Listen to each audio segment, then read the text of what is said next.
Hello and welcome to yet another video on Adil's Math Cockpit. In today's video, we are going to do an experiment. I'm going to show you about the position of all the planets in the solar system. And you know, there is a hot debate going on about an asteroid impact on Earth, possible asteroid impact on Earth. I'll tell you why it is so difficult to predict the asteroid, or what are the chances of the asteroids hitting the Earth whenever the asteroids are coming towards the sun, how easy or difficult it is for the asteroid to find its way to the Earth.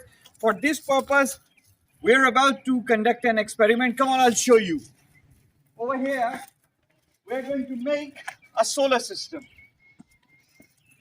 And that would, I tried to make it to scale, but I can't because I don't have enough space. But come on, let's just think that this plastic ball over here is the sun. This is the sun. Then we've got Mercury, Venus, Earth, Mars, then the big one, Jupiter, Saturn, Uranus, Neptune, and finally, we've got the Oort cloud over here, which contains Pluto and other dwarf planets. But again, for the purpose of including Pluto's name, I'm going to put this ball for Pluto as well. Pluto. Now, over here, after Mars, there's Mars over here. Between Mars and Jupiter, there is the asteroid belt. So for the sake of the asteroid belt, I'm going to place these balls over here to represent the asteroid belt. They're all scattered. So this is the asteroid belt.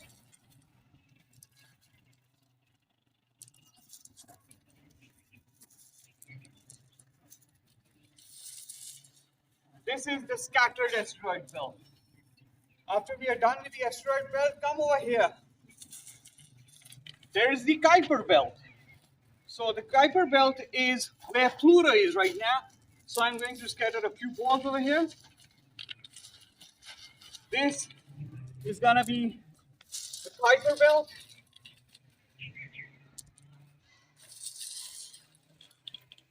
That's the Kuiper belt over here. All of this is Kuiper belt. Show them the Kuiper belt, please.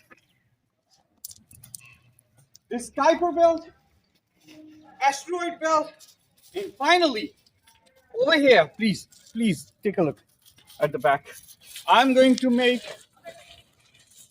the next one, which is the Oort cloud. This is gonna be the Oort cloud. As you can see, this is the Oort cloud. Way back, around 1 light year back, scattered all around. This is the Oort cloud. Now, it all depends where the asteroid is coming from. If the asteroid is originating over here from the Oort cloud, it has to travel all the way over there. If the asteroid, basically the Oort cloud contains not the asteroid, but icy comets and stuff like that. We don't know what's heading the Earth's way, so moving on. Then there is the Kuiper belt. Now, this Kuiper belt also has got a lot of asteroids and icy meteoroids. Then we've got the asteroid belt over here. This is the asteroid belt, and this is from where most of the asteroids come towards the sun. And it is the Kuiper belt and the Oort cloud from where the comets come and they orbit the sun. So now, for the sake of just argument, I have placed all the planets in a single line, but this is not how it happens. The planets are never in a single line. They are scattered in their orbit. You just don't know where a planet is. They are never in a straight line, always in orbits. So what I'm going to do right now is make it more realistic. Now, this is the test. Now, whenever, for example, this is an asteroid coming from the Oort cloud or from the other stellar system. So take a look at the chances of this hitting the Earth over there. When it is moving, just follow this. When it is moving, it is being pulled in by the force of attraction of other objects as well as by other stellar forces of attraction. So it all depends on where the asteroid is moving. The Jupiter over here, the big boss of the whole of the solar system, it attracts all of the asteroids like a magnet and it shields the Earth. So it all depends. The chances of how an asteroid would find a way to the Earth, they are pretty minimal. But still, I'll keep on trying my luck. Follow the ball. All right. If you follow the ball, oh my God, I just hit the Earth. I just hit the Earth. Did you capture that on video? I managed to hit the Earth.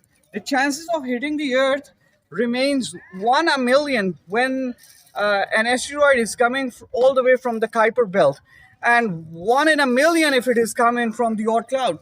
But the chances increase when the asteroid is coming all the way from the asteroid belt. This is what happens around 60 million years ago. The asteroid came from the asteroid belt. So the chances of hitting the Earth, because asteroid is not being attracted by the Earth at the time that it leaves the asteroid belt. It is being pulled in by the sun, not the Earth.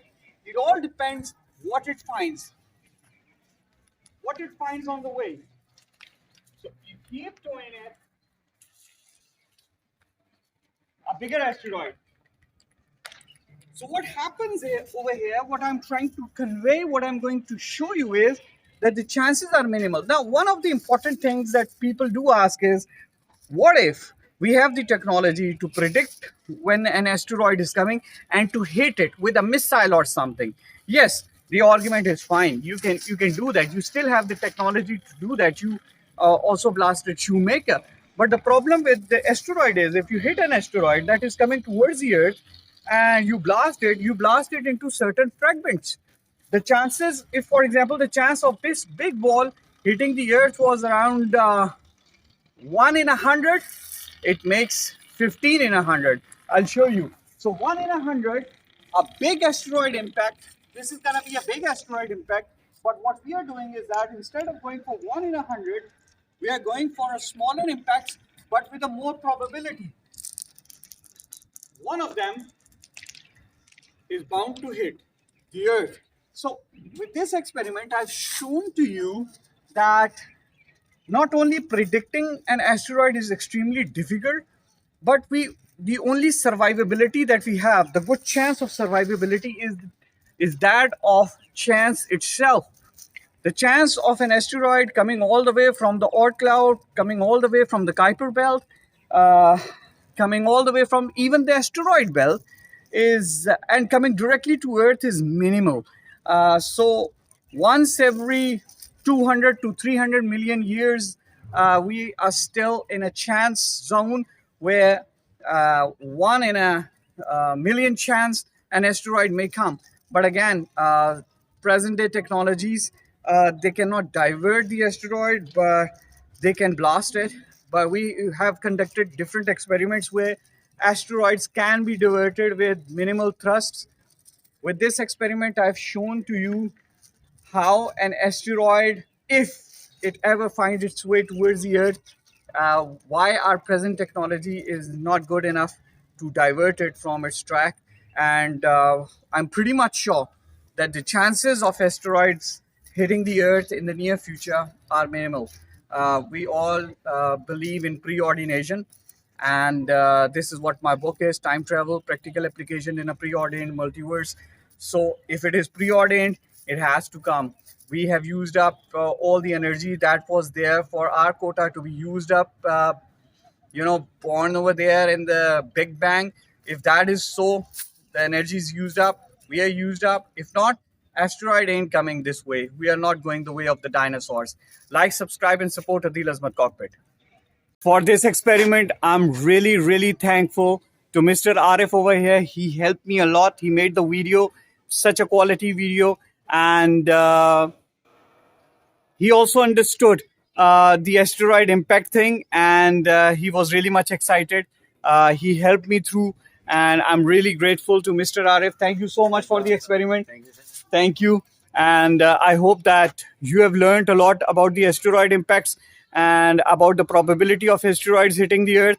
And I'm pretty much sure that tonight you're going to sleep tight and you're not going to have any of the fear of the asteroid hitting Earth anytime soon. Like, subscribe, and support Adil Azmat Cockpit.